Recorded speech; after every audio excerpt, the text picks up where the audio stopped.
سالم بن عبداللہ نے اپنے باپ عبداللہ بن عمر رضی اللہ تعالی عنہ سے روایت کیا ہے کہ رسول اللہ صلی اللہ علیہ وسلم نماز شروع کرتے وقت اپنے دونوں ہاتھوں کو مونڈھوں تک اٹھاتے، اسی طرح جب رکوع کے لیے اللہ اکبر کہتے اور جب اپنا سر رکوع سے اٹھاتے تو دونوں ہاتھ بھی اٹھاتے، اور رکوع سے سر مبارک اٹھاتے ہوئے سمع اللہ لمن حمدہ ربنا ولک الحمد کہتے تھے۔ سجدے میں جاتے وقت رفع یدین نہیں کرتے تھے۔ صحیح بخاری حدیث نمبر 735۔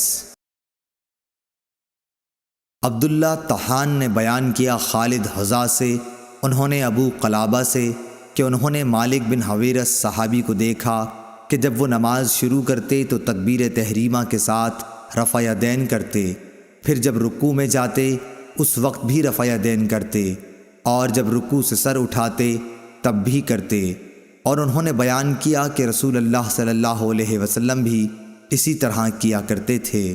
صحیح بخاری حدیث نمبر 737۔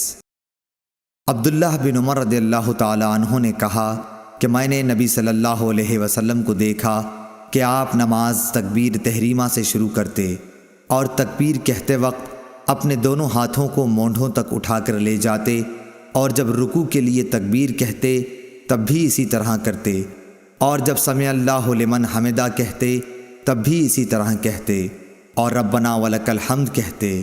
سجدہ کرتے وقت یا سجدے سے سر اٹھاتے وقت اس طرح رفع یدین نہیں کرتے تھے۔ صحیح بخاری حدیث نمبر 738۔